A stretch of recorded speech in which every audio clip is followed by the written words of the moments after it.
Hello everyone and welcome back to another episode of the Turning Point podcast. I'm one of your hosts, Lara, and I am joined once again by Lewin. How are we doing, my friend? I'm doing good. How about you? Not too bad, not too bad. Unfortunately, I've got some bad news, Lewin. Yeah, I can kind of guess, but Yeah, we missed Star Wars Day again this year. Again? Did we miss it last year? Yeah, we did, yeah. Oh, fuck. Yeah, we did our Lego Star Wars review, like, at the end of May. Oh, yeah, we did. It was meant to come out on Star Wars Day, and it took, like, an additional, 3 weeks. But, unfortunately, that's happened again this year.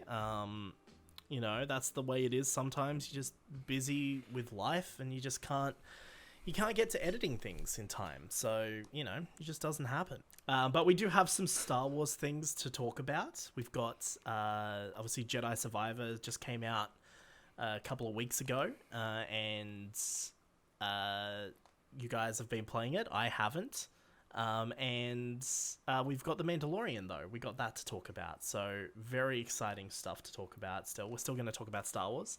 What did you get up to on your Star Wars Day, Lewin? Did you do anything Star Wars? I played a bit of Jedi Survivor, watched the Obi-Wan Kenobi movie at it. Yeah, it was a fun day. Yeah. What about you? What did you get up to? I finally watched the thing that I've had sitting in my downloads folder for like 3 years, and it's the Revenge of the Sith Clone Wars finale supercut. It's like 4 hours long, and it's the Clone Wars finale kind of spliced in throughout Revenge of the Sith.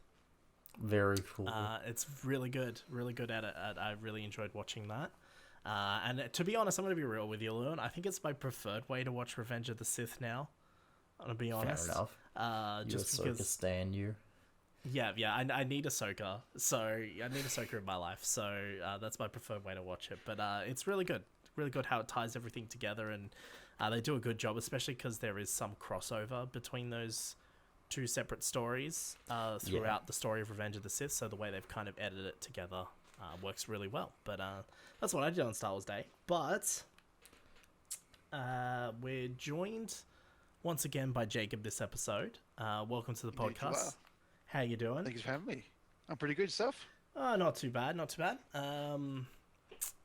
What did you do on Star Wars Day? Did you do anything interesting, or? I just played a bit more Jedi Survivor and then went to work. That's it, right? That's our lives now, right? Yeah. I worked all day on Star Wars Day, so I didn't get the chance to do anything more. Did. Okay, but yeah, Mandalorian is coming up. We'll talk about that a little bit later on, but I want to check in with you guys first, as we always do, and talk about what we've been up to lately, what we've been doing. Jacob, you're the guest, so feel free to take us away. Well, I said last time on our podcast that I had played Resident Evil 4 for a little bit, and now I've beaten it 4 times now. You've beaten it 4 times. Yeah. What about you? Before you get into that, what about you, Lewin? How are you going with Resident Evil 4? Have you finished it yet? Once or twice, 7 times. How many times, sorry? 1 more than 6. 1 more than 6, so 7 times. Yes, I have platinumed the game. Nice. Wow. Well, congratulations. Well done. Thank you. It took a lot of effort in the end. I'm sure it did. So you both finished it a few times. I, of course, at this point in time, still have not played it. There's been a lot of stuff happening outside of the podcast that has meant that I can't afford to buy new games. So it's a little too expensive for me right now. So it's something that's on the list that will come a bit later. But how you guys... just as a forewarning, I've also had it spoiled the shit out of, so I'm not really care about spoilers, so you guys can go as in-depth as you like on this one. But how you guys feeling about it? I think absolutely magnificent. I've heard a lot of good things. People are really vibing with it. It's probably the best Resident Evil game. Yeah, I would say it's probably the best. I wouldn't say it's my favorite, but I would say it's probably the best. It's probably my favorite, because before, my favorite was the original Resident Evil 4. When the remakes were all coming out, I was like, all right, cool. We need a remake of 2 and 3 because they're on PS1. They could do with some updates, stuff like that. But then they were like, oh, Resident Evil 4 is coming out. And I'm like, See, this is the one where I'm like, I don't think good enough will be good enough for me. Like when Resident Evil 3 came out and everyone was like, yeah, it's good enough, but we still hate the game because Nemesis is like S tier. I'm like, yeah, well, alright, I don't really feel that. I think both the original and the remake are kind of the same in quality, and I think being good enough is good enough for me. I think they're great games. But since Resident Evil 4, that is my like top 10 favorite games of all time. Like I don't think good enough is going to be good enough this time.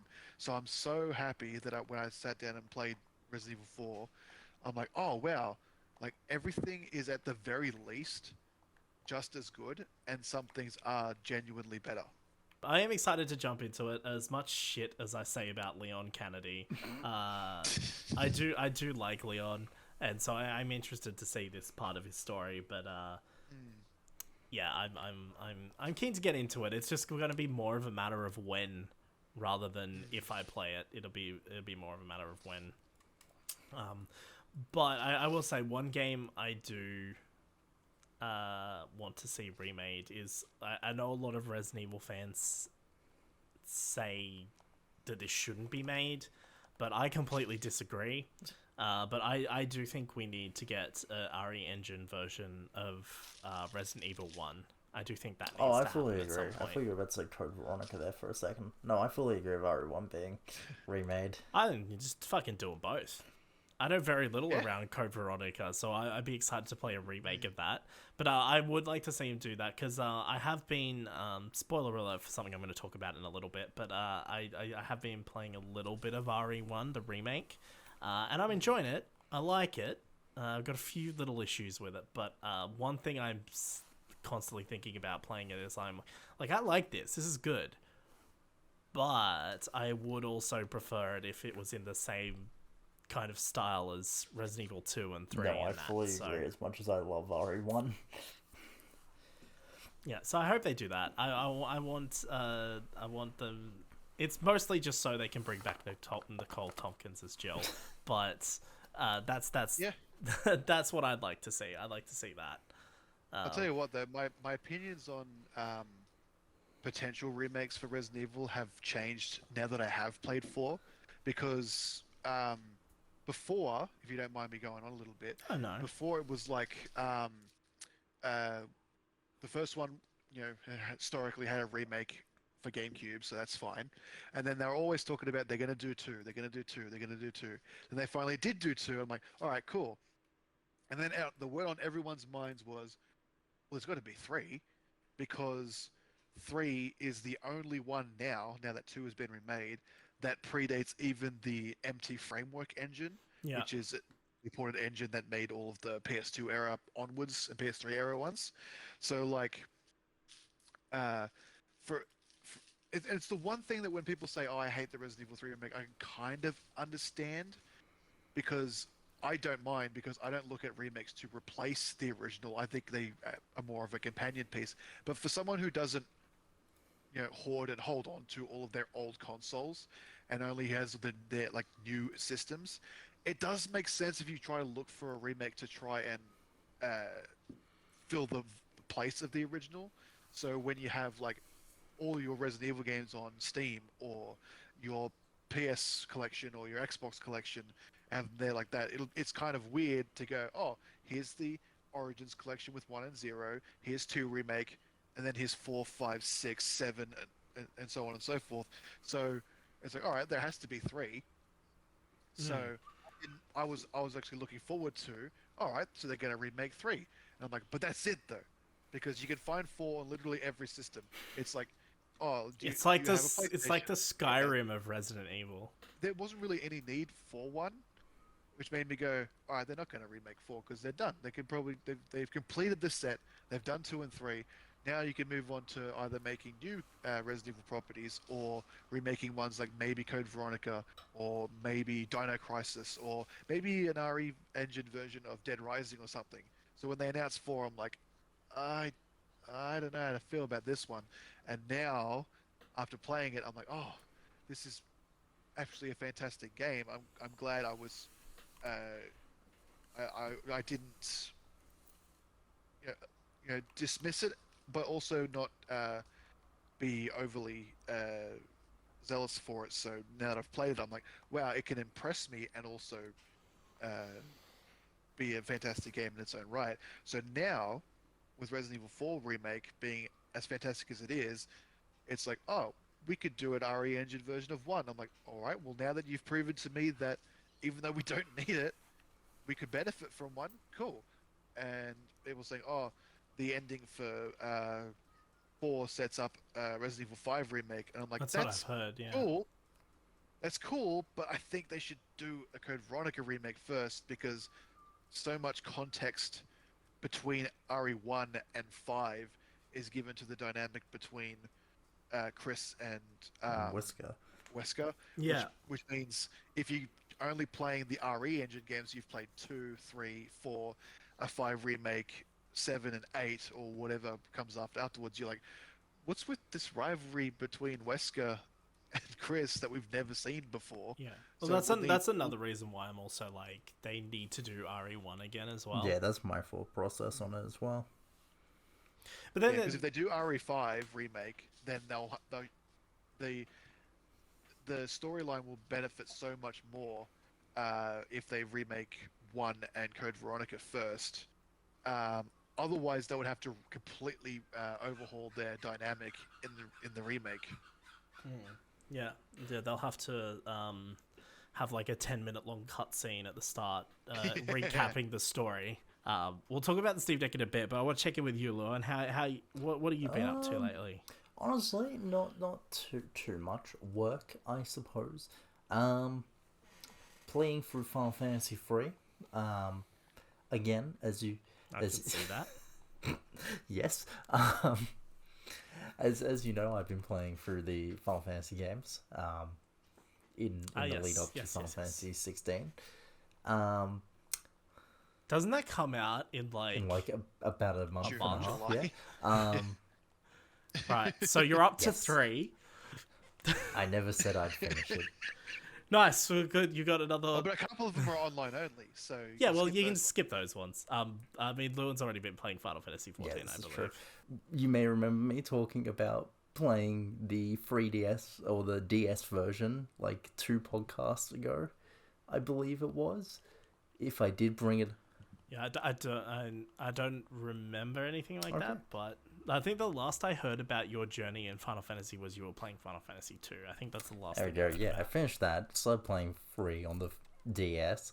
Turns out I really dislike that game on the DS. It is slow, grindy, and the 3D animations make it run at a snail's pace. Overall, have not enjoyed that experience. So have you switched to something else, or in the meantime, you just committed now? No, in the meantime, the Pixel remasters, so like the high def, like modern remakes of the NES version came out. So I bought those all on PlayStation, and I'm playing it on PlayStation. And nice. Far superior game. I love it now. Yeah. Oh, other than that, I thought it's weird. I saw that the Pixel remasters came out on PlayStation that recently, and I swear they already came out, but I guess it was just on PC. They came out on PlayStation and Switch now. Ah, nice, interesting. Yeah. Oh, that's good. That's good. I love me a bit of Final Fantasy, but I can tell you right now, I'm never going to go back and play this. I think these are joyous little games, but I also understand not playing them. Yeah, no, I'm playing through Final Fantasy 13 still. Almost finished it. I'm up to chapter 11.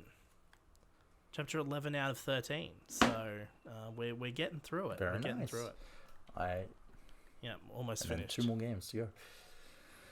And then I've got 2 more games of Final Fantasy 13 to go. Very excited though to play them. I'm very excited. Once I finish Final Fantasy 13, this is why I'm not like rushing to finish them, because I'm like, look, it's a trilogy of games, and I've got to like play it bit by, and so I'm just playing it bit by bit. So like I said, like I'm gonna switch between kind of Final Fantasy 13 and Resident Evil, and I'll just play like whichever one I feel like playing at the time. If I'm like, I feel like a bit of Final Fantasy 13, I'll just chuck that on. But once I finish 13, we'll install 13.2 and get cracking on that one. yeah, very enjoying it. I'm not playing anything for Final Fantasy 16 before Final Fantasy 16 because I can't play 16 anyway. And I also can't play Part 7 2. Rebirth either.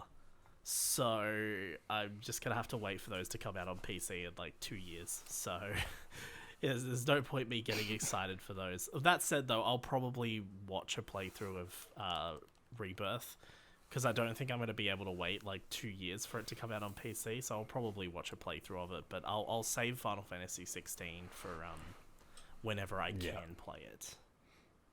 Yeah. Which I do believe will be early next year, because I think 16's only 6 months exclusivity to PlayStation, I think, where Final Fantasy 7, I think, will be at least a year. You just have to hope that 16's I think. port doesn't end up like every other PC port this year. Oh, yeah, it'll be fucked. I'll just wait until it's fixed. So I'll probably have to wait another, 2 years anyway after that. So, I'm looking forward to playing Final Fantasy 16 in 2028. Enjoy, yeah. It's going to be great. Yeah. By that point, my PC hardware will be very outdated. It's just the way it goes. But yeah, you've been doing anything else though besides the Final Fantasies? Or? Mix and match of various games, reading books, lot of Star Wars stuff going on. In relation to Star Wars, since we're talking about that later, finally got to play the Force Unleashed DLC. Force Unleashed Yeah, DLC. the one set in the. Oh, that's the one. Yeah, I know what you're talking about. Yeah. I bought the PC version of Force Unleashed ages ago, and I never booted it up. So I decided to. Same. I decided to. I got Force Unleashed 1 and 2 sitting in my Steam library. It's been there for 2 years now. I finally decided to boot it up, and I was playing the DLC, and I'm like, oh damn, the skin for Sif Starkiller is really bad. I don't like the outfit. It's too edgy for me. Yes. Edgelord Starkiller. So I was like, what other skins do I have unlocked from the get-go? Do I need to input cheat codes to get the rest? And it seems the PC version just comes straight with all the complete edition skins, like Revenge of the Sith Anakin, Obi-Wan, Old Ben, fucking Luke. Yeah, you do, because the Steam version's the Ultimate Sith Edition. Yeah, it is. I'm pretty sure. Yeah. Well, that's the version I've got, but I only saw one version. I was like, oh fuck, can I just play this entire DLC as Anakin? So I just... Well, I used to... I've got the PS2 version as well, and that was when I played The Force Unleashed, it was on the PS2 version, because I didn't have a PS3 at the time that game came out, and so I played the PS2 version of it, and on PS2 you could put in the cheats. You can put in some cheats, and you would unlock all the outfits. So you could play the whole game as Qui-Gon Jinn or as Darth Maul. You still or can. whatever. And I found that I didn't know that those movie characters were in the game. So I was like, oh fuck. So in the DLC, you hunt down the Millennium Falcon on Tatooine, and you run into Obi-Wan Kenobi, and he fights you. I was like, oh man, this was cool for the DLC. And I was like, but wait, I can do this as Anakin. Went back, started again. Nice. And I got to just enjoy playing Anakin as he kicked ass on his old mentor and threw him into the Millennium Falcon's fucking whatever you call it. Yeah, don't you have to fight Luke at some in the point second in that DLC, yeah. And he was actually a bitch. Yeah, it wasn't the DLC just alternative things to the original. Yeah, except trilogy. they never did. I mean, the entire Force Unleashed story is already an alternative version of things anyway, just because it has multiple endings. I won't lie. The fact that people tried to call it canon ever confuses the hell out of me. Oh, Force Unleashed was People never canon. That wasn't the intention of the game. No.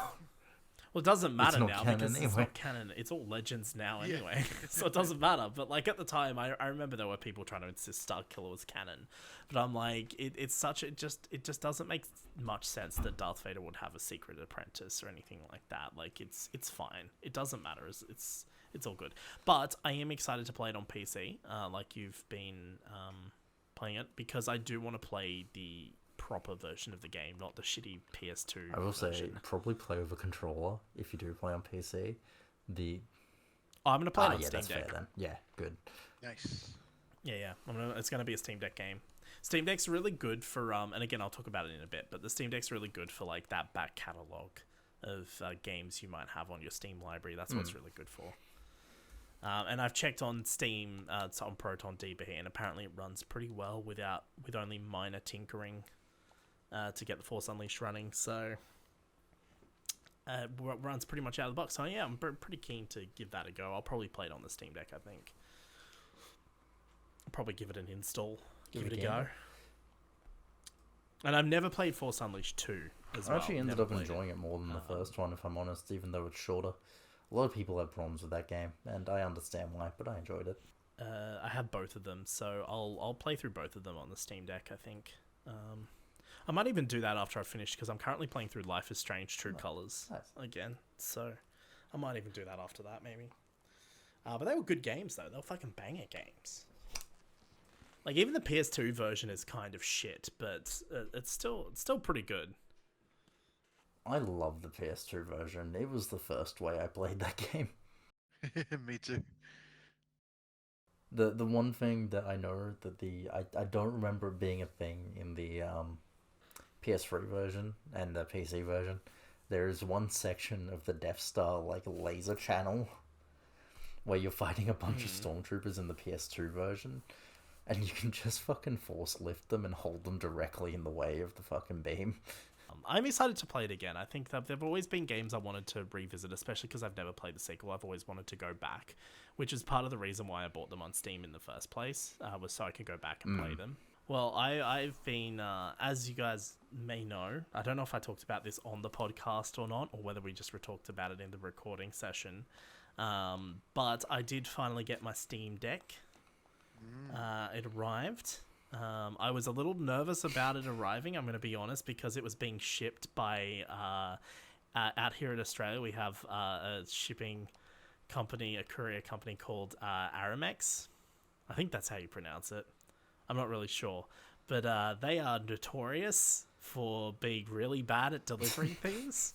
If you go online and you look at them up, all you see is negative reviews of people being like, they just said, like, people saying, oh, they just didn't deliver it, or they attempted to deliver it, no one was home, so they've taken it back to the depot, but, like, we can't contact anyone because it's all overseas, and then they want to charge to re-deliver it and shit like that. And, like, a lot of people were saying, like, that the shit just got sent, it never got delivered, it got sent back to the sender for some reason. So I was like, when I found out that the supplier sent it via that, and I looked up those bad reviews, I was like, fuck, I hope I get it. I hope there's no issues. Luckily, it did arrive without any issues, which was good. It did take them 2 weeks to actually deliver it, though, because you know how you can track the deliveries? Yeah, so it was sitting in the city depot for 2 weeks before it was actually delivered. Was that before or after your promise of 2 to 7 business No, days? that was afterwards, because basically what happened is it was marked as shipped on literally a couple of days after I bought it, but then it wasn't picked up.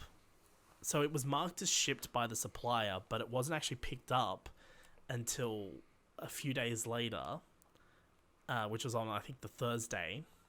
So it was marked as shipped on Saturday, wasn't actually picked up from the supplier until Thursday, was in the Melbourne depot on Friday, and then was in the Sydney depot on Monday, and then sat in the Sydney depot for 2 weeks before it was actually delivered.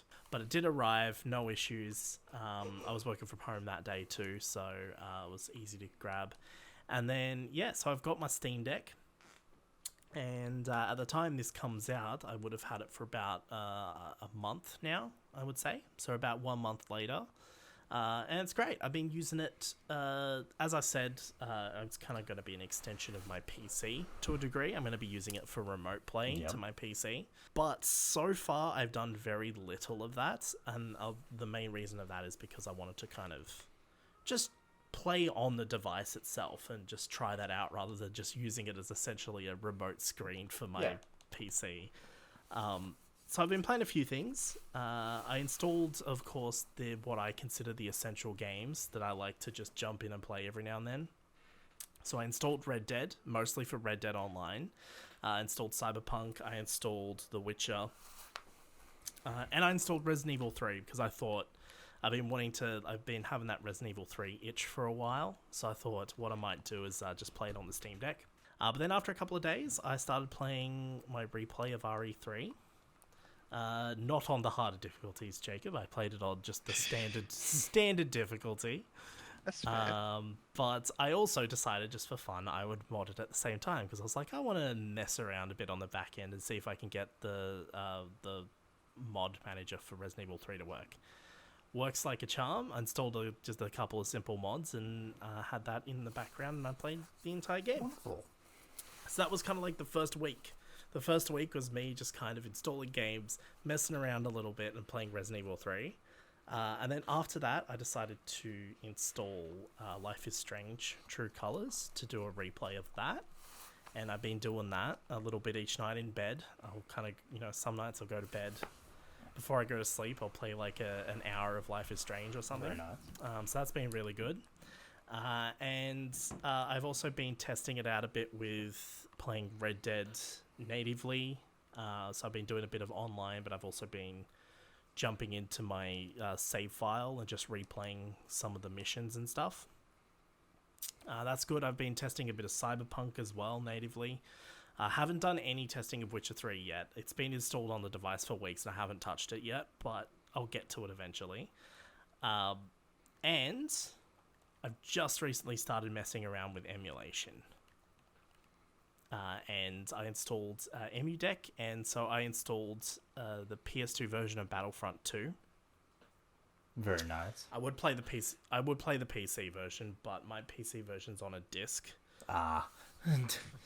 So I don't have it in my Steam library. Well, I've got it in my Steam library, but I can't play it on the Steam Deck. Yeah. So unless I buy it again digitally off Steam, so I just thought, fuck it, I'll just download the PS2 version of Battlefront 2 so I can play that. But yeah, I've been messing around with that a bit, emulation. I played a bit of Resident Evil, as I said earlier.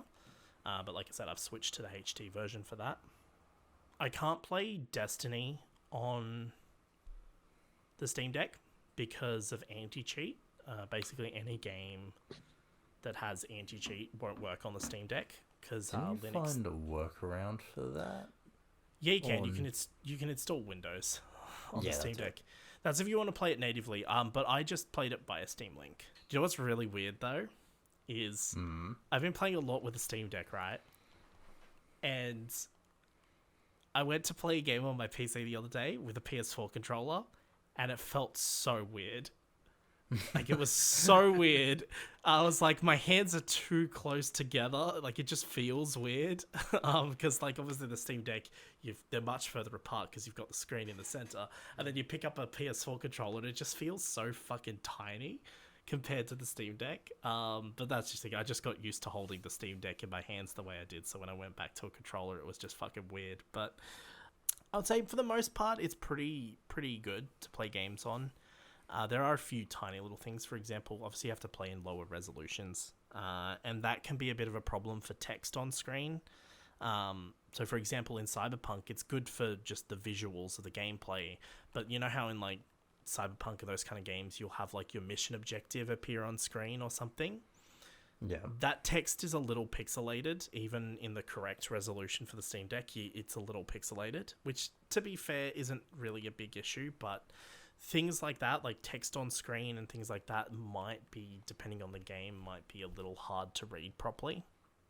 Yeah, okay. But it's not a big deal at the end of the day, right? Because you can still read it. It's just slightly pixelated. The main focus is on the gameplay. Like, you want the gameplay to look nice. And even though you are playing in 800p, it looks nice on the Steam Deck screen. You know, like when you're sitting there playing it, everything looks great. You can play like, you can kind of mess around with settings a lot. There's a lot of kind of flexibility with how the game can look. Because really what it comes down to is the Steam Deck will pretty much run any game at any settings for the most part. It's more how much battery life do you want? That's kind of where it's going to come in. So like for big games like Red Dead and Witcher and Cyberpunk, the most I can really get out of it is about an hour and a half. Actually, no, sorry, that's a lie. I recently just changed the whole thing back to cinematic because I was like, I'm not playing it for long enough that the battery life really matters that much. But with Life is Strange on its max cinematic settings, I can get about 3 hours from a full charge.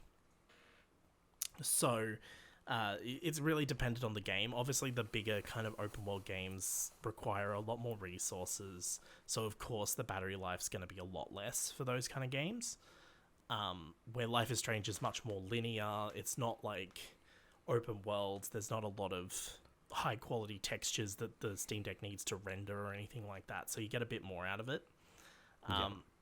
Emulating, you can get like 6 to 7 hours out of the battery life emulating. Like I found when I was playing both Battlefront 2 and Resident Evil, I could get about 6.5 to 7 hours out of those games, because obviously they're old games, so it doesn't require the Steam Deck to render that much emulating it. So yeah, it's really on a per game basis, but that kind of matches up with the common critique of the Steam Deck, is that the battery life isn't great. But at the same time, like you're playing AAA games on a portable device, you can't really expect the battery to last that long. You know what I mean? It's understandable for the tech. Exactly, yeah. Like, it's one of those things, like, it is a negative, and I'm sure later on down the line they'll improve upon that, like with a Steam Deck 2 or something that might improve on the battery life, because that's really the biggest downside so far for me with the Steam Deck, is just the battery life. But having that being said, you're probably not going to be playing the Steam Deck for long enough to drain the battery anyway. Like, I found, for me, at least for me anyway, like, I usually only play it in short bursts.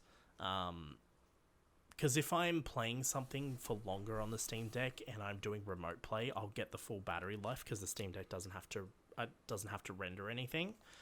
But if I'm playing something natively, I'm probably only going to be playing it for about an hour anyway. Half an hour to an hour. Like, I'm not going to be playing it for that much longer than that. Like, when I played Resident Evil, I was playing it in, like, 40-minute to hour bursts, right? Yeah, I think it just comes down to, like, if you were using the Steam Deck as your primary gaming device, it would be an issue. But for what I'm using it for, and for just having the access to my PC Steam library portably, it's not, the battery life isn't that much of a big of a deal. Yeah. It seems to me like it feels like the perfect thing for if you are one of those heavier gamers. Say you're going out of town for a few days, you're going to have a hotel. Obviously, you don't want to cart, you're not going to cart your fucking PC. Yeah. So having this by your bedside is like, oh yeah, just pop the charger in and play this to relax for the night. That feels like where it's at its most shining example. Yeah, it's good for that kind of thing. Like I said, like, for my specific use for it, it's more to just get out of the office more than anything else, especially if I'm working at home the whole day. Like, I'm in my office the entire day, sitting at this desk, you know. Sometimes you just get to the end of the day and you're like, I don't want to sit down and play games on my PC that night, you know. So having a Steam Deck, it's been great for just, like, taking it to bed or whatever, and playing a bit in bed, or going and sitting on the couch and playing a little bit. It's been good for that kind of thing. And like I said, with remote play as well, it's perfect. I can still play games on my PC, but I don't have to be in my office anymore. And my PC is about the size of my fucking desk, so it's not like I could take my PC just into the lounge room and set it up and do stuff in there. Like, it's a big boy. So the Steam Deck's good, and for the use that I've been using it for, it's been great. I did install the OG Tomb Raider on it as well, actually. And playing OG Tomb Raider, I can get about 6 hours battery life out of that. Alright, well, that's it from me. I haven't really been doing much else other than that. I did start playing The Witcher 3 Hearts of Stone, actually. Nice. Finally, after all these years, I started playing the DLC. And I've been enjoying that so far. I've been playing it on the next gen version of the game too, so I've got like the new camera angle and what else does that version have? I'm not playing the version that has ray tracing though. I've turned that off. But I am playing the next gen version of the game and enjoying it. I actually much prefer to play the game the way it is in that. The only thing I don't prefer is horse riding. I prefer to have the original camera for horse riding. I feel like when you're trying to ride the horse and like your horse is taking up half the fucking screen, it's too difficult to do with a new camera angle. I know some people like it, but I don't. So I've got it set for combat and exploration is the new camera angle they have, and then for riding the horse it's the default camera angle. Well, it's just kind of nice having the horse in the center of the screen. It just gives it... Yeah, I can see what the fuck is going on. But the DLC for Witcher 3 I never beat, so now that with the new next gen version out, because I have it on Xbox, I'm like, oh, I'll just put it, in my little pile on my coffee table next to Cyberpunk and a bunch of Jedi Survivor. I'm like, these are games I need to get through and finish soon. So, I'll do the campaign of Cyberpunk finally, beats Jedi Survivor, and I'm like, and I'll put Witcher 3 on top of that because I need to beat the DLC. I have an incentive now to go through the DLC now that the next gen version is up, and I've upgraded it to the Series X version. Well, the way I plan to play my games is I kind of save the bigger stuff like that for the weekends when I have a bit more time, because then I can just chip away at it, and then like smaller games I'll play during the week or whatever. So like for example, but I'm also not in a rush to finish the Witcher 3 DLCs. Like it doesn't matter. I've got plenty of time. It's been years already. Yeah, exactly. Like it's already been like fucking 6 years. It's fine. But I am. So I started playing Hearts of Stone 2 weeks ago on the weekend. I played the first couple of missions. And then I was meant to play it last weekend, but I ended up just playing SWTOR the entire weekend instead. And then this weekend, last night, I was playing through the wedding quest for Hearts of Stone. Yeah. Where you're being possessed by what's his name's brother.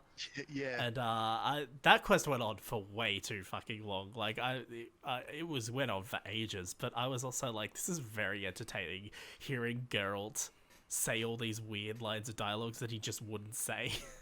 Yeah. It was kind of funny. But I enjoyed that quest, so I played that last night, and I'll probably play a bit more today as well if I don't play SWTOR. But other than that, we've been all watching the same thing, which is what we're here to talk about today. We've all been watching The Mandalorian. Yeah. Yeah. So season 3's just aired. I believe you boys were watching it week by week, I believe. Yeah. Yeah, I just binged it all the other day, so I've watched it all. I kind of sent a couple of little cheeky texts to Lewin being like, this is what I think of this so far. But I've just finished it all, so it's very fresh in my mind. I want to get your opinions first. So, Lewin, why don't you take it away with how you feel about season 3? Yeah, okay. Season 3 is a bit of an odd one for me. It should be noted in the past that my feelings on Mandalorian are it's fantastic Star Wars, but it's never been something that fully grabbed me. I believe I expressed this opinion on season 2. Probably. I don't know. I don't even remember that discussion. But season 3 for me didn't really hit on what the trailers gave me. I was expecting a bit more action from Mando, and that just didn't really happen, to be honest. He is kind of just there, isn't he? Yeah. I like season 3 for the majority of it, and I even like the 3rd episode, weirdly enough. But we'll get more into that later. I don't. I am well aware. It is... That was one of the texts I sent, by the way, Jacob, was literally after I finished episode 3, I was like, okay, so I've been watching... I sent a text to Lewin, and I was like, I've been watching Mandalorian, and so far, episode 1 and 2 are good. Episode 3, and then I put the thumbs down emoji. Oh, that's a pity, because I really liked episode 3. Well, this will just be one of those things where I'm outnumbered, isn't it? Yeah, it will be. I would say that it had some pretty good highs for the series as a whole. And I don't think it actually had the lowest point of the series. It just had the most middling episodes for me, where I agree. didn't really. It was a meh. I'm like, oh well, that was Mando, I guess. So yeah, that was. My thoughts aren't as extravagantly high as I would have liked it to have been. I'm pretty much on the same wavelength as Lewin. Is like I don't think I was impressed by every episode, but most of the episodes I'm like, all right, cool. That's another episode, cool. Yeah. Yeah, I think if I had to go through like all the other episodes from like season 1 especially, I think a lot of my favorite episodes across all 3 seasons happen in episode 1, and then 2 has a few, and then 3 has a few. But yeah, I'm not complaining. I think the season was sufficient enough. I was a bit taken aback, but maybe that's because I'm so used to other ones like Andor and even Obi-Wan Kenobi being a more streamlined, like more chapterized type of thing. I might have forgotten how disconnected. Yeah, how it's like a story of the week. Yeah, exactly. Episodic. That's it. Yeah. Mandalorian was. So it kind of made me go, oh, I have to get re-used to that again. But once I did, I thought every episode was sufficient enough. Had fun with most of them. Grogu was great. Din Djarin is good. I like everything with Bo-Katan. Fucking Bo-Katan is my wife. I just keep remembering, wait, this person is an extremist terrorist and really shouldn't be getting the good guy shtick.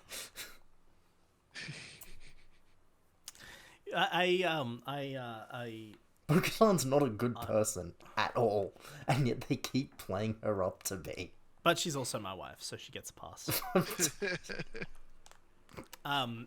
Understandable. Have a good day. Yeah, exactly. That solves all arguments there, doesn't it? Right? That's like that. She gets a pass. Don't worry about it. No. So my thoughts are kind of similar.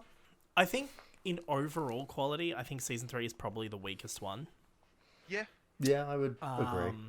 However, I just wanted Mandalorians doing Mandalorian things, taking back Mandalore. That's all I wanted from this show since the very start, and this season gave me that. So it's kind of a hard one for me because I'm kind of like, yeah, the overall quality of the show kind of dipped a little bit this season. Yeah. It's like I said to you, Lewin, in my message that I sent after I kind of finished the whole thing. I would rank it on par with season 2, but for very different reasons. This season of The Mandalorian was a little bit more story arc focused than the previous ones. Like, it was still episodic, but like the story arcs for the season kind of were a bit more major. Like, it's kind of like what we were talking about, Lewin, earlier. You know, like the main story arc of season 1 is kind of just protecting Grogu from the Empire. Yeah. Like, that's kind of the main storyline. There's not really anything else going on there. And in season 2, it's more about Din has that kind of quest where he's going to take Grogu back to his people, which turns out to be Luke Skywalker. But, like, you know, at the time, it could have been the Jedi, it could have been Luke, it just could have been literally Grogu's own people. Like, it could have been anyone, but, like, that was the kind of general quest of the season. Yeah. And then all the episodes and stories were kind of within that. And then you had that, like, kind of couple of episode arc where Grogu was kidnapped, and so you kind of had that storyline play out. But mostly it's like, as you guys said, it's like episodic for the most part, with just like a minor arc that kind of just threads everything together. Season 3 is a little bit different to that, because while it is still episodic, the arcs are, I don't want to say grander, because that's not the right word, but like they're a little bit more important. Yeah, the arcs this season, they're stronger towards the characters in them, but not inherently. Yeah, I guess what you mean. Yeah. It's like the arcs are very important for the characters throughout. Taking back Mandalore is a big deal. Yeah.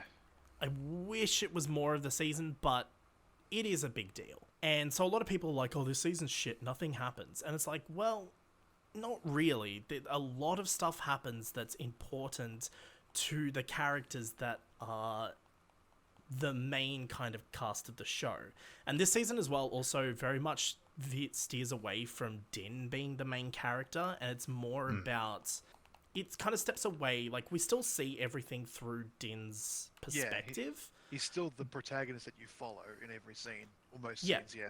But he doesn't really... He's not, like, the main focus. And Grogu's not even the main focus now. You know, like, where season 1 and 2 is very much, like, a very... Grogu is the focus of the show. He's, like... Yeah. He's the thing that is driving the story forward, where this season that's not the case. Grogu doesn't really have that role to play anymore because that story's done. Which is... as cute as Grogu is... Yeah. Like, he's just there, isn't he? Like, he's just there. Like, he doesn't really serve any purpose in the story, but that's fine. It's whatever. Yeah, it's fine, because I love watching every scene that he's in, every reaction. He's a cute little boy. He has with those little things from Rise of Skywalker. I can't remember their names. The guards, the little like metalworkers. Whatever. The little thingies. Yeah, the ones that give him the when they like IG-12. Yeah. Yeah, when he like jumps out and they walk past each other on the little table. Yeah. Yeah, that's great. That's good stuff. I love the scene where he gives him IG-12, and everyone was like, "Oh, I wonder what Grogu's first words are gonna be." And like technically, it's him in the suit pushing buttons that say yes or no in Taika Waititi's voice. And I'm like, that's pretty funny. That was pretty good. But yeah, like my overall thoughts of the season is I would rank it on par with season 2 because it's a season that's very relevant to what the show is and should be. Where season 2, and it's, like I feel the same with season 1 in terms of like season 1's, you know, very relevant to that. I mean, it kind of goes against the premise of the show as it was promoted, but it is still very relevant in the sense that it's a storyline about this character who's a Mandalorian. And, you know, we get to see a lot of the Mandalorian culture in season 1, and then in season 2 we kind of see a different side of that with Bo-Katan. But season 2 is a lot more focused on kind of establishing the larger universe and where the Mandalorian sits within that place. Where season 3 kind of scales it back down again. And for me, that aspect is a negative for season 2. Because while I think overall the quality of season 2 is better, I don't like that it starts trying to tie itself into other things. And season 2's, like, as much as I love the Ahsoka episode, you know, it's that kind of thing of bringing in Boba Fett, bringing in Ahsoka, bringing in Luke Skywalker, like all of these things. That, season 2 is very much a backdoor pilot for the rest of it's a lot of like it's a lot of setup for other things, and I just feel like as a whole it does kind of weaken the series a lot. The other issue I have with season 2 now, retroactively, thanks to the Book of Boba Fett and also Mandalorian season 3, is all the storylines in season 2 are completely pointless. Pretty much. Serve no purpose whatsoever because it's just immediately reset. Just like that. Snap of the fingers and the status quo is just back to where it was. Grogu going off with Luke. You know, literally within like an hour of television, that's resolved. Like, he's just back. And it happens in a spin-off show that isn't in the main show that not everyone's going to watch. So, you know, like I said... But now they have to. When season 3 of Mandalorian started, a lot of people were confused. And I said this was going to happen back last year when Boba Fett aired. I said that it will happen when season 3 rolls around. Not everyone's going to watch Boba Fett. So people are going to start watching season 3 and be like, why the fuck is Grogu back? Last time we saw Grogu, he went off with Luke. It was such a struggle with my family because my mum loves The Mandalorian. She loves Grogu. She loves Din Djarin. And she was like, when does season 3 come out? I'm like, it's a couple months away, Ma. And she's like, oh, okay. I've watched season 2. I'm like, yeah. Have you watched Book of Boba Fett? And she's like, do I have to? I'm like, yes. Yep, you do. She was like, okay, all right, I'll watch it. She gets through episode 1. She's like, it's kind of cool. I'm like, yeah. And then I wait a month. I'm like, how'd you go? Have you watched Book of Boba Fett? And she's like, no, I haven't continued. I'm like, she's like, is Mando coming out soon? I'm like, yes. you just need to watch the last 3 episodes. And she's like, okay, and Then she starts watching the Mando episode. You're like, oh, this is just Mandalorian. Yeah, Yeah, Mom, pretty as soon as we got to that episode, she's like, "Oh, he's back." I'm like, "Yep." And she's like, "Isn't this Boba Fett show?" I'm like, Yep. "Yep." So I got to watch that roller coaster in real life. Of going. So this is what it's like to not fully be involved. Yeah, but that's one of the issues. But yeah, like that.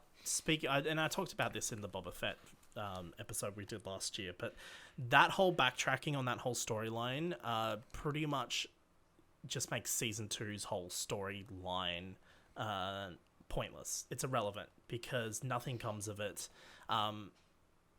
The issue is the ending of season 2, Grogu going with Luke. That's not a cliffhanger. It's actually a resolution to a story. The whole point of that story is for him to go off to train to be a Jedi. So it's Book of Boba Fett that makes it a cliffhanger for one episode. Exactly. Only. And it immediately undoes the entire 2 seasons worth of storylines because it's just like, well, yeah, he went with Luke, but he was only there for like a little bit. It doesn't matter. Like, who cares? You know, Also, like there needed to be that because Grogu wasn't going to stay with Luke's Jedi Order forever because if he stayed there, then that implies that he was murdered by Ben Solo. When, they weren't gonna do that. But there's nowhere in hell they're gonna do that. Fucking Grogu get killed by by Ben Solo. Get the fuck out of here. So that. But the point I'm making though, is something needs to come of that storyline. You can't just immediately undo it as soon as you've resolved it. And that's what the Book of Boba Fett does. Like, what would have been better would be to... And look, I understand... I honestly don't think that was the original plan. Like, I do really think everything that's happened in Book of Boba Fett and Season 3 has been changed a lot since Season 2 happened. There's a lot of evidence to suggest that there's been a lot of changes to Season 3 of Mandalorian. I think that was not really the intention. I think it was always the intention to have Grogu go back. I think that would always happen. I just think there was meant to be more time. It was meant to be. Like, I realistically don't see it as it was probably originally intended. I wouldn't see it happening till the end of Season 3. Like, I think the idea was to have Grogu out for a while and then have Mando go on his storyline and then we kind of reconnect them together and then kind of go from there. But the way it happens is it happens literally within the space of an hour. Well, 2 hours technically, but... and it's just resolved. And then Season 3, the whole status quo of that has been reset. Grogu's back with Din. Grogu hasn't changed as a character at all. And that's fine because, you know, he's a young little boy. Yeah. He's a young little boy. It's okay. But, like, the point of the storyline is you need to have that character change. You can't just do that storyline and then just have him go back immediately and not have anything change within the character. It's kind of hard with Grogu because Grogu isn't really an actual character. But the point I'm making, yeah, exactly. He's like, it's hard to do, but like at the same time, you could have something out of it because you could use that to really do something interesting with Din as a character. And they just don't do that. They're just like, resolve the situation immediately. So then as soon as Season 3 comes in, Grogu's just back and people don't know what the fuck's going on. So it makes the whole storyline of Season 2... I'm sorry I'm ranting about this, but like, it's something that needs to be talked about. But it just makes the whole storyline of Season 2 pointless. So that's why, for me, that's one aspect of why Season 2 and Season 3 are on par with each other. Because they both have their strengths and weaknesses, and while Season 2 is overall a better quality show, there's now things that just drop it down to the point where it is... they're the same. They have, for different reasons, but they're on the same level. Nothing tops Season 1. I want to make that very clear. Yeah. Season 1, fucking beautiful. It also has... What's the name of the cinematographer that did Season 1? He's the same guy that did the Batman. I actually don't know. What's his name's face? I don't know who he is, but Season 1, oh my god, looks so great. Yeah. And then you look at Season 3 and it's a bit bland in terms of how it looks. I don't think so, but I do agree that it isn't as impressive as season 1. Yeah, there's a lot of less like cinematic shots. You know what I mean? Like you get a lot less of like that opening shot introduction to Din, where like the door opens to the cantina and there's like smoke and light, and he's it just looks great. But the other issue I have with season 2 now is Din. I have an issue with Din. Okay, so season 3 completely undoes Din's character arc from season 2. And for those who need a recap of what happens at the end of season 2, besides Din going off with Luke Skywalker, is Din voluntarily takes his helmet off to say goodbye to Grogu. Okay? Yes. Now, the sequence of events that leads to that happening starts all the way back towards the start of season 2, when Din meets Bo-Katan and the other Mandalorians there. Yep. That whole storyline starts to put questions in his head. He starts to learn about there's more to being a Mandalorian than just his cult's narrow-minded view of what being a Mandalorian is. And he starts to learn that. And then throughout the season, kind of Boba Fett has a role to play in that character arc. And, a lot of little things happen throughout the season. It's not like a big, major, in-your-face character arc, but there's a bunch of steps that happen throughout the season to bring him to the point where he takes off his helmet voluntarily to say goodbye to Grogu. That's why in the Book of Boba Fett, you have that whole storyline where he's banished from the Creed and all of that kind of shit, which, by the way, storyline's completely irrelevant. He could just say he's never taken off his helmet. They weren't there. They're not going to know. But the point is, there's an arc there which leads into that point. And the idea is that Din as a character has evolved and changed because he's learnt that there is more to being a Mandalorian than just his narrow-minded way that he's kind of been raised to view Mandalorian, right? Season 3, Bo-Katan goes on the exact same journey, but in the opposite way. In the start of season 3, Bo-Katan, when she bathes in the waters, and then she goes back and she hasn't removed her helmet since. You've got that kind of like couple of episode period there where she is part of the Creed. She's part of that group. And she doesn't take off her helmet. The only time she takes off her helmet during that time is when all the other Mandalorians leave to eat. And she's just left at the campfire and she removes the helmet. She doesn't take the helmet off again until she's told to by the armorer. And it's the same character arc that Din goes on in season 2, but it's in reverse with Bo-Katan. And this is an important arc because it's what allows Bo-Katan to kind of get a better understanding of that side of things, and she learns that there's more to being a Mandalorian than her viewpoint of it. And so that's what leads to it's a long-winded explanation, but that's what leads to the point where Bo-Katan is the one that's able to unite everyone, because she's got that experience of both. Din's got the experience of both a little bit, so they all have an understanding of each other a little bit. My problem with season 3 and Din, and this is probably more to do with the production of season 3 than anything else, but Din is focused so much on being redeemed within the Creed that it completely undoes his character arc from season 2. It just makes like I don't think everything so, you learn. Well, everything he learns, he immediately is just like, because he grows as a character, and what happens is it just resets him back to what he was before, which makes the character arc itself pointless.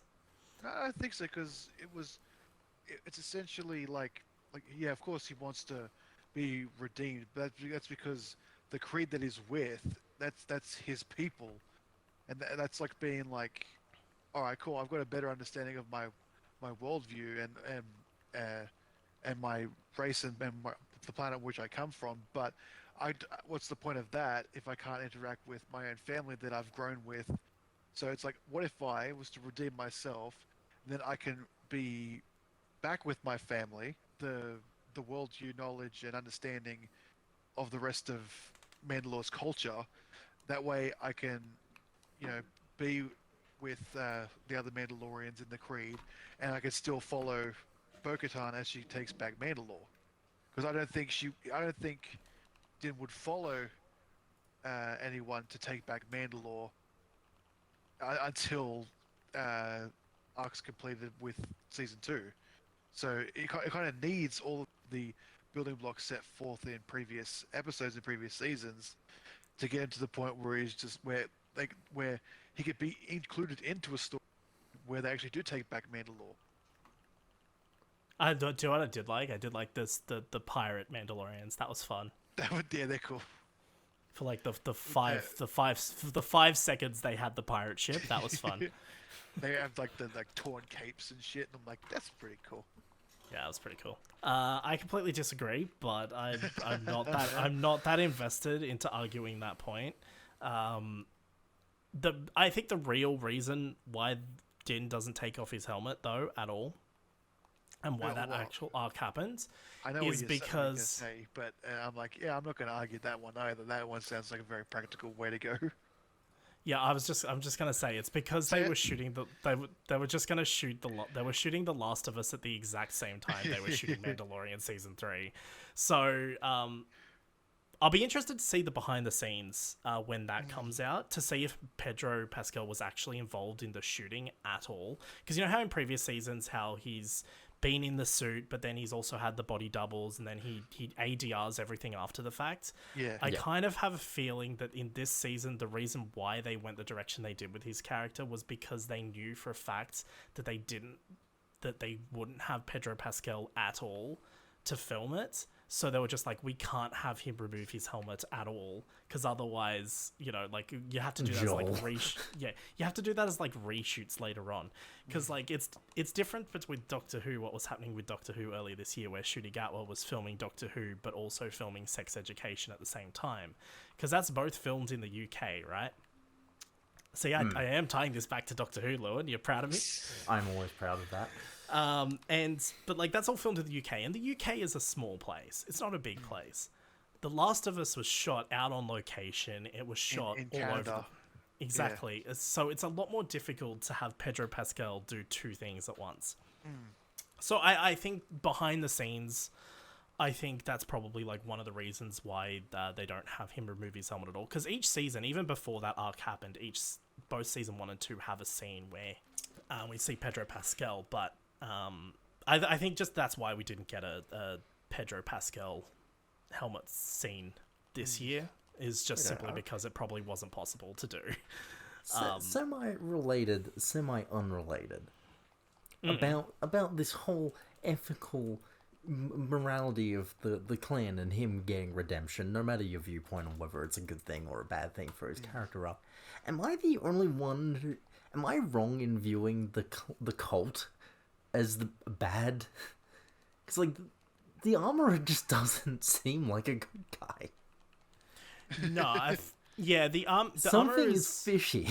Yeah, the armor is very ambiguous in terms of like, I guess what her...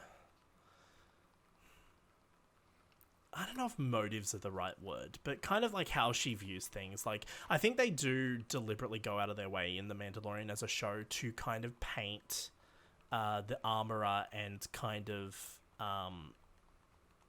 them as kind of bad guys in the context of like the larger Mandalorian culture. Because I mean, that's the kind of thing like Bo-Katan considers them, you know, like a religious cult, and like their entire belief system dates back well long before modern Mandalore. Yeah, I don't know. It's kind of one of the things, like, they don't portray them as the good guys. In the context of the story within the show that season 3 is telling, they are the good guys. Yeah, in terms of like where they sit in the kind of like the hierarchy of Mandalorian culture, I think they are looked down upon. Because like that's where whilst it could naturally make sense for Din's character arc, it doesn't make sense for the show's arc for me, because there's a very deliberate choice in both season 1 or maybe more season 2 and Book of Boba Fett to make it look like Din walking away from these people is probably the best choice he can do. Season 3 does exactly what you're saying, and kind of just goes in where it's like, oh no, yeah, they're family. Here's also the thing as well, right? And this is the reason why I'm so pretty adamant on that it backtracks on his arc completely, because with the way season 2 ends, and with the way that the Armorer just accepts Bo-Katan and their ways, and they're all standing side by side, there's absolutely no reason why Din needs to go through this arc in season 3, because in the end he's just going to be accepted anyway. So it's just like, it's just like, to me personally, like, I just see it as this pointless character arc that he goes on in season 2, in the same way that I see, Grogu going off with Luke as a completely pointless arc, because they undo it immediately and nothing changes. Like, a lot of what my problems with season 3 is it resets the status quo of the show. So it's like those things that just bother me, because I'm a fan of a good story arc, and I'm a fan of a good character arc, and seeing characters change and evolve. And yeah, like, to me personally, I just like, whether you agree or not, Jacob, to me personally, it just bothers me when writers set up a character arc and then immediately backtrack on it. For the sake of, having some kind of drama. I mean, CW shows are very good at that. You probably know that, Lewin, since you're rewatching fucking Arrows. Like, I feel like we needed to have a season where Grogu wasn't around. We needed to have a journey that focused solely on Din and growing him as a character, and then having them kind of reunite with each other and going. I think that's the way it should have gone, and I kind of get the sense that that's how it probably originally was planned to go. There was probably going to be a bit of a gap, but I think the only reason Grogu's in this season is because Grogu makes Disney money. So yeah, it is what it is at the end of the day. It's a corporate decision more than anything else. But if you're not going to do anything with him, there's no point in bringing him back. Other than to sell Grogu toys. That's really all it comes down to at the end of the day. But that's not to say a negative thing though, because like he's kind of hey, I want one of those little robotic Grogus, all right? The little like fucking animatronic ones. I want one of them. I don't think there's anything inherently negative with having like a Daxter-esque sidekick just sit on someone's shoulder and spout nonsense and actually not have a character or arc. Like, I don't think that's an inherently negative thing, as long as he's not annoying. And Grogu is definitely not annoying to me, so I'm all for it. No, he's not. Like, I have no problem with Grogu being back, but I just wish they would have done something. Like, there was so much opportunity to do something interesting with Din there. Like, to have Din separated from Grogu. Yeah. There's so much story you could tell. There's so much you could do, and they just don't do it. And they just pick the most boring, safe route they could possibly go. And yeah, like, to me, that's why it's a negative to me. I have no problem with Grogu being in the show or coming back. It's just the potential for better stories, because I feel like it doesn't matter what they did. If they did anything with Din's character this season that could have been a result of that storyline and could have built to them reuniting, that would have been way better than anything we actually did get in season 3. And I'm not talking about that being the storyline of the series. I'm just talking about for character reasons. There's so much more you could have done. But at the end of the day, it is what it is, My main, on the same lines of it, my main issue is they've announced a season 4, right? Yeah. We know this. Jon Favreau's like, yeah, it's all planned out. Which, my issue is the fact that season 3 stagnates the show to me. All of the character choices don't feel like they have a natural progression anymore. Mandalore got its happy ending, so that could be cool. Din's off on a fucking farmstead. It just doesn't feel like it. Fuck's my horse. Sorry. It does not feel like there is a natural flow on point anymore. There could be a build up with Din and the cult continuing on the way that seasons 1 and 2 kind of set up.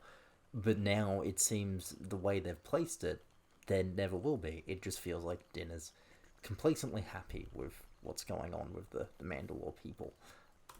There could have been an interesting thing with Din's character arc, with his ideals going against the Mandalores, building up to into season 3, and it could have continued on, but it just kind of feels like everything is stagnated and stopped. Yeah. Like, by the end of the season, it's kind of like... everything's in place, and it doesn't feel like it's gonna move. Yeah, and so, like, the Mandalorian storyline's also something that's been slowly built up over the previous seasons, in small ways. Like, it's not something that's come out of nowhere either, and I feel like, like, I knew it was always only gonna be a one-season deal. I mean, it's like I said to you with the Boba Fett discussion and the Mandalorian season 2, discussion we had a couple of years ago, is all I want from season 3 is a storyline about taking back Mandalore. And at the end of the day, and I always knew when I was like, what I want from that, I always knew it would be a one-season deal. I just wish, and well, I mean, we got that, right? That's what I said right at the start. It gave me exactly what I wanted for this show from the very beginning. But I do wish it was a bit of a bigger focus. Like, I wish there was kind of some kind of resistance to them taking Mandalore, besides Moff Gideon randomly showing up and being like, hey, look, I'm here. I wish there was like something to like prevent them from actually taking back Mandalore. Yeah. I kind of wish there was a bit more going on with there. But like, I don't hate what we got though. Like, I still think what we got was still decent. Yeah. I would agree. I just think that some of it fell flat in the end. Like, I didn't get the same oomph out of the season 3 finale that I did from the season 2 finale, or even the season 1 finale. No, I disagree. I think overall, season 3 didn't have the oomph that previous 2 seasons did, but I think season 3's finale was every bit as the other 2's finales. I'd probably have to rewatch to see if I agree. I just, in the end, had... maybe my expectations were a bit too high for this series. Nothing in the season finale outside of, like, Grogu doing his thing, protecting both Bo-Katan and that. Yeah, nothing really actually made me go, oh, wow, yeah, epic. Like, oh, well, and Paz, what's his name? Pax Chrysler? Paz Chrysler? Yeah. Him doing his last standoff, that was epic. Yeah. Everything else just kind of felt stock standard Mando episode-y to me. And I think it was mildly lessened by the fact that it was Moff Gideon again. It just feels like, every season's gonna be, who's the person behind the mask? Moff Gideon? Oh my god. I would have gone away with it too if it weren't for you Mandalorians and your meddling Yoda. I also, another thing I would change is I wouldn't have destroyed the Darksaber. No. I would have left that with Bo. Bo's worked so hard for that. She deserves it. And also, like, why the fuck did Moff Gideon destroy it? Because that's the thing that he wanted. Because he's become mustache twirling evil. He doesn't have a mustache though. He shaved it off. Moff Gideon's placement in this series is probably my main downside, actually. Also, why does Moff Gideon have armor that's very clearly inspired by Darth Maul? You know how in the Clone Wars finale, how Maul has I think it's Death Watch or something. They all repaint their armor to be Darth Maul colors, yeah, the red and black, and they all have the fucking spikes and shit. Why does Moff Gideon look like that? What the fuck? Is he did he just think it looked cool, or is he secret? Is he secretly a Maul loyalist? In which case, I think you're about fucking 20 years a bit too late for that, mate. But I like his whole idea of weird Mandalorian Jedi eugenics, where he's fucking, I'm gonna make the perfect warrior person. Yeah. But it's just kind of the way he goes about it. I'm Could you be any more blatantly just bad guy? You have no depth to you at all. Everything we've kind of discussed so far is kind of like the reasons why I kind of sit season 2 and 3 on par together. Because I think they both have their strengths and weaknesses. Yeah. But to me, I like season 3 more. If I was to rank them, like if I had to put one above the other on a list, You because ranking sometimes something? if I had to rank them, I would put season 3 ahead of season 2. For the simple reason that season 3 gave me what I wanted from this show, where season 2 has Luke Skywalker, which is not what I want from this show. You know, I know that's he's completely only fair. I know he's only in it for like 5 seconds, but that's not the point. But the point I'm making is like that's only if I had to like put like if you're putting a list together, you kind of have to put, one above the other or whatever. But Of like course. I do see them kind of on par with each other. Yeah, Yeah, I think okay, that's- I might as well. I probably would still rank season 2 higher, but that is being said, that I haven't rewatched season 2, so I haven't watched it since 2020 or 2021, whenever it came out. So I could retroactively change that opinion if I watched it again, and might be like, all right, I guess season 3 is better, but I don't really feel the need to. I've got other things that I really want to get through and need to do, including a lot of the animated stuff. Like I still haven't gotten around to watching Tales of the Jedi or Bad Batch or anything like that. So I'm like, I can't go back and rewatch Star Wars that I've already seen. But having said that I haven't rewatched it, I'd still probably put season 3 slightly below season 2.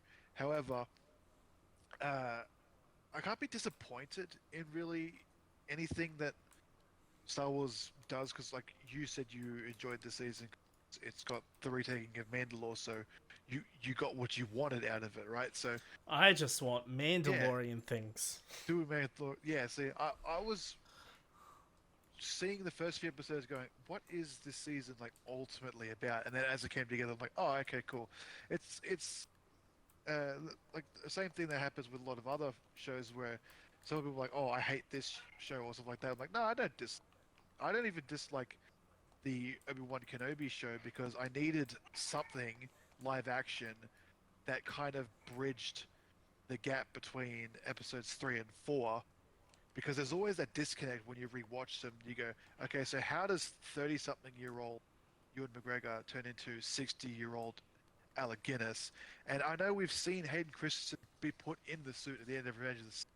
How do you turn Hayden Christensen into Darth Vader from the original trilogy? And because that is essentially what I got out of Obi-Wan Kenobi, I'm like, all right, cool. So it serves its purpose for me.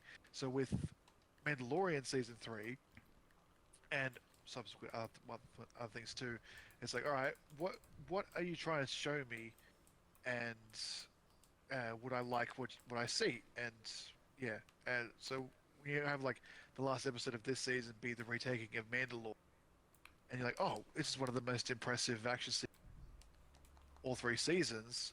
A lot of cool stuff happening in it, and I would say a finale for me that's just as good as the finales of the first 2. All right, cool. So you've done you've got what I got what I wanted out of you this season. Everything else that I liked about this season is like the little cherry on top that builds to this. So pretty much what I have Yeah. to say about that. That's fair Fair enough. enough. I just didn't, I guess, get what I wanted out of the season.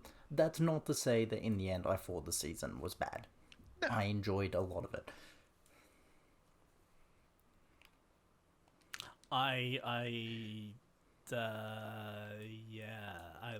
enjoyed most of it, and then I watched episode 3, and I was like, yep, okay. I still I enjoy like episode episode 3 3. because it sets up a lot of other Star Wars stuff. Yeah. And you Yeah, know that's what? exactly what I fucking hate.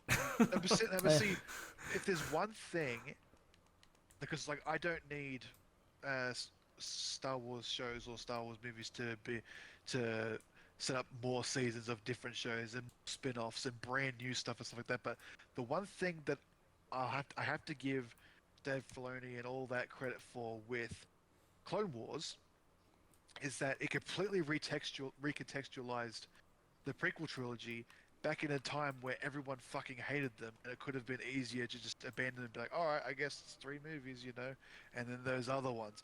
But now, as those shows come out, as the audience was building, because we all loved them as kids, now we've gotten to a point where the prequel trilogy is beloved, even though I don't think it's as high quality as the. We still have that, we still have that to be grateful for. That not only are those events of those 3 movies seen much stronger now that we're older and we're with them, but they're also recontextualized by supplementary movies. And if there's one thing that I want, the only thing that I want when it comes to set up and build up and other stuff, is that I want far more context as to how events that take place in the sequel trilogy are established. Yeah. Because that is a very grey and unexplored area.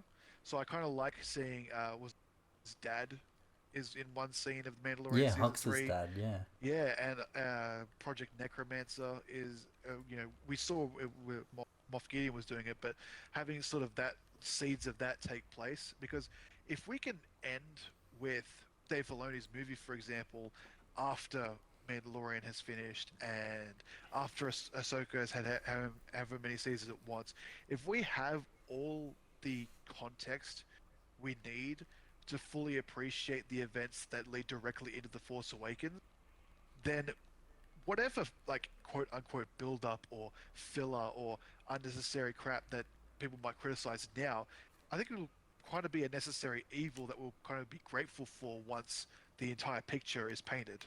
I'm obviously excited for Ahsoka for very obvious reasons. But also, for me, Ahsoka is, the next Dave Filoni show. It's the follow-up to Star Wars Rebels. So I'm excited for that. But what I'm not keen for is, outside of kind of what we've been talking about, I'm not a big fan of the direction Star Wars is going in right now in terms of the kind of MCUification of the Star Wars universe. A lot of these Disney Plus shows are kind of they're gonna start building towards Dave Filoni's movie. And don't get me wrong, I have a lot of faith that Dave Filoni's my boy, all right? He's gonna pull it off. I know he is. Yeah. But I don't like it still. I don't like this concept. Not everything has to be MCUified. I would rather they just told individual, really good stories set in different periods with different characters, whatever they want to do. But, I don't like the idea that there's going to be all this build-up to one movie. The only thing that I think is going to save that concept is if that movie is a direct Disney Plus movie. Yeah, having to go to the theaters to see the conclusion of your Disney Plus shows. Yeah, that's fair. Well, all fucking average Joe who's fucking 65 years old doesn't have Disney Plus. All he's going to see is a trailer for the new Star Wars film. So he's going to go and watch that. Yeah. And then he's going to have no idea what the fuck's going on. That's fair, because it'll be it'd be cool if Dave Filoni's movie is kind of like El Camino, the Breaking Bad movie. It's I don't That's on Netflix, though, is it? Yeah, I don't. That was a Netflix thing. Did it go to theaters? I'm not sure. I think really some sure. select theaters. If it did, then press X to place foot in mouth, I guess. But if that was straight to Netflix, then that's I think it would work in that concept. But as for the other movies that they announced, obviously they'll go to theaters. But I really feel the only way this is going to work is if the movie goes Disney Plus original straight movie. to Drew. Yeah, that's how I feel. And I honestly think that's probably what they're going to do. Yeah. But I don't mind that so much because they aren't fully 100% going towards the MCUification of Star Wars, because they've announced the other two, with Rey's obviously being 15 years after, so hopefully it'll do what you want to do and not tie itself too strongly to the previous 9 movies. But also there's James Mangold's movie, which is about the discovery of the Force. Yeah. And I'm like, well, I'm if that has interested in any and all to any other Star Wars project that's ever existed, that's going to be fucking weird. So Could you imagine if Ian McDiarmid makes a cameo appearance? He's talking to the main character of that film through the world between worlds. Oh man. Please stop. Well, the world I don't between like the worlds. words you're speaking. The world between worlds is going to be a big part of Ahsoka. Yeah, that's natural. Well, I mean, in the trailer for Ahsoka, you see Ahsoka fighting the dude in what looks like it's in the world between worlds. I have no problem with that. My initial concern when they introduced the concept of the world between worlds in Rebels was like, nah, we're not doing time travel in Star Wars. That's not what we're doing. The way I understand how it works is the world between worlds, you can't actually travel in time in World Between Worlds. Like, the only thing that happened in that really was Ezra pulled Ahsoka out before the temple collapsed. But like, Ezra can't himself go in and change those events, which means that the way the events always played it. Because I haven't seen all of Rebels, so is it kind of like the higher dimensions in the movie Interstellar? I haven't seen Interstellar, so I don't know. But like, the idea is that, in terms of what happened in the timeline, Ahsoka was always saved by Ezra.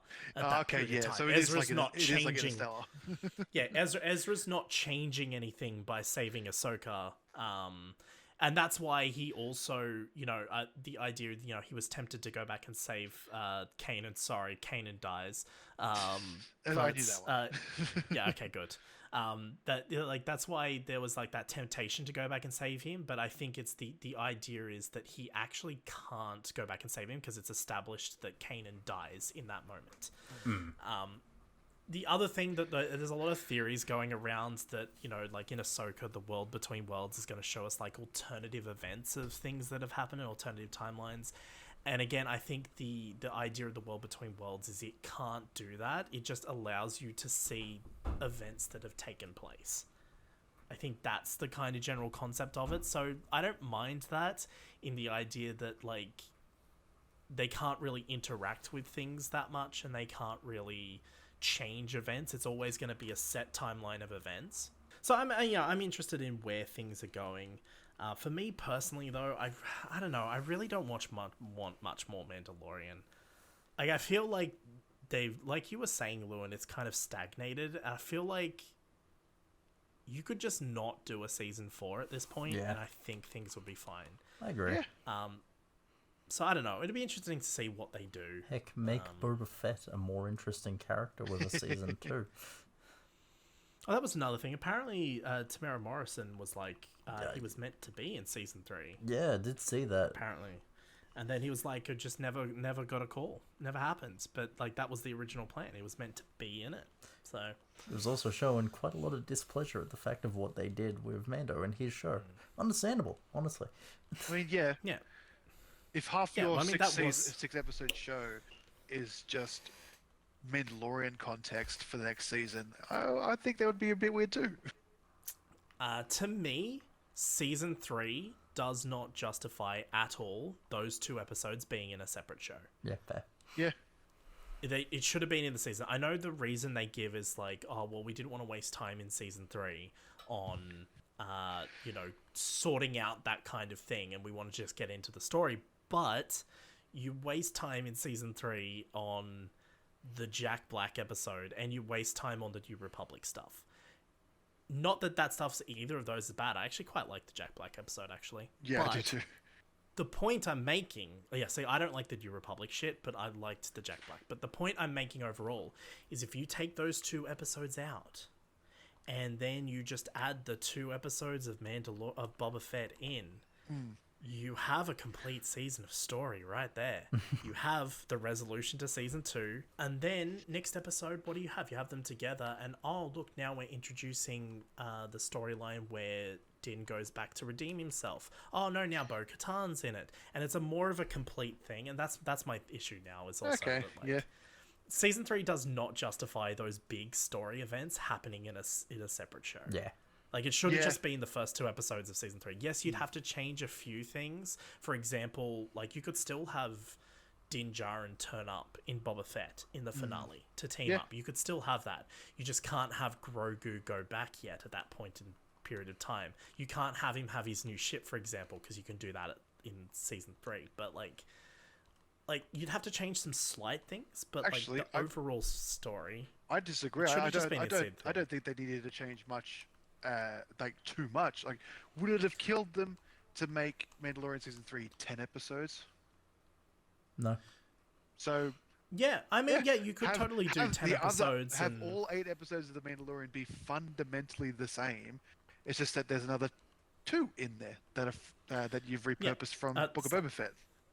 Yeah, well, the only thing you'd need to change, I was more talking about, like, the things you'd need to change would be more within Boba Fett itself. Yeah, like, of course. You couldn't have Din Djarin have his ship or have Grogu go back in the finale to Boba Fett. I feel like the best thing you would do is just change the finale for Boba Fett, so you get rid of Grogu, you get rid of Din's ship, and you just have Fennec. I mean, Fennec already goes to recruit him in the first place.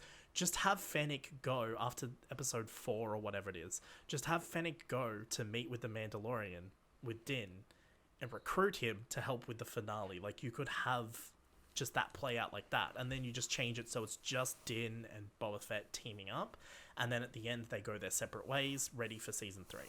Yeah, I agree. Yeah. Yeah. Then you could have a cool badass scene with him with the Darksaber. Yeah.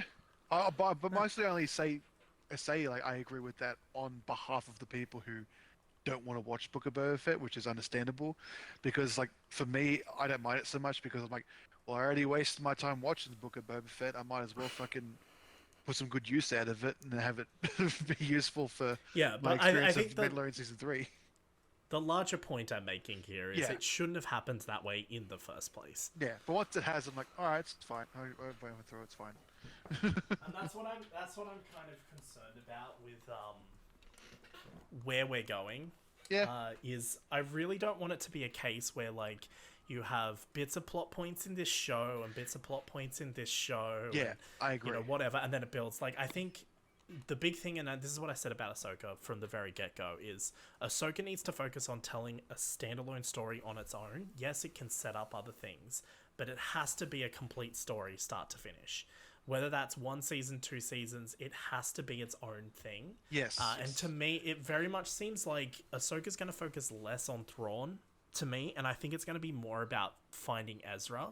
Yeah. And I think it's going to be more directly a sequel to Rebels than it is going to be setting up the Heir to the Empire movie or whatever. Okay, yeah. I think it'll play a part in it. I think Ahsoka's going to be the first very real build-up to that we're going to have. Because in Season 3, we kind of only have like a little mention of Thrawn, and that's kind of it. So I think Ahsoka will be the first step towards building that. But yeah, as long as Ahsoka tells a story within itself that is a complete... Like, the number one thing I want from Ahsoka... It's the number one thing. I just want it to complete Ahsoka's story. Yes. I don't think we need Ahsoka kicking around into the sequel trilogy. Like, no, let's I don't just need wrap that, up her story. It was tough enough excusing her from the fucking original trilogy. Yeah, like, all we need is just a nice, complete character arc for Ahsoka that kind of wraps up her journey as a character across all the shows. Yep. And if then she can turn up and be a part of the crossover thing. But, like, the Ahsoka show itself, that's what I want from Ahsoka. I just want a nice little wrap-up. We move on. And, you know, Dave Filoni, as much as I love Ahsoka, definitely also needs to move on from Ahsoka. So I hope that's what he's going to use the Ahsoka show to do. Yeah, I hope he gives her, like, a walk off into the sunset type thing. We're like, all right, put a nice little bow on that. And don't get it twisted when I was talking about, like, I would love... for all these new Disney Plus stuff to recontextualize stuff as it goes into Force Awakens, being like because I absolutely agree with like Ahsoka should be about Ahsoka, not a building block towards Thrawn and stuff like that. And I don't want Mandalorian and Boba Fett to be like these two things that kind of cross paths all the time, and you kind of have to watch both to understand either type thing. I just want like the characters to be isolated within their own stories of their own shows, and all the stuff that I want to be recontextualizing going into Force Awakens be more world building and contextualized. So more background things like Project Necromancer or the birth of the transition from Empire to First Order. I want all that, but like in terms of like, oh, here's this episode of The Mandalorian that sets up Rey's parents. I'm like, no, don't do that. That's not what I wanted. I mean, I already have a problem with The Mandalorian trying to fucking set up Emperor Palpatine's clones and shit anyway, but like, But, it's whatever I at this want it to be point. more contextual and not a plot point of The Mandalorian. That's what I'm saying. I just don't. I mean, yeah, that's fine. I just don't want it to be there at all, but... You know. Well, fucking Star Wars, eh? Indeed. Jesus Christ. Alright, well, you know what? That brings us to the end of the episode. Thank you so much, Jacob, for joining us. Thank you for having to me. talk about Star Wars, The Mandalorian. Wars. Indeed. I mean, I'm sure there's a lot more we could have talked about with Mandalorian in terms of like, you know, specifics and shit, but you know, it was good all round, I think. Yeah.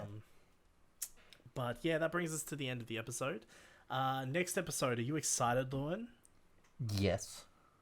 Are you excited for the big Doctor Who tier list ranking episode I am special? so fucking excited.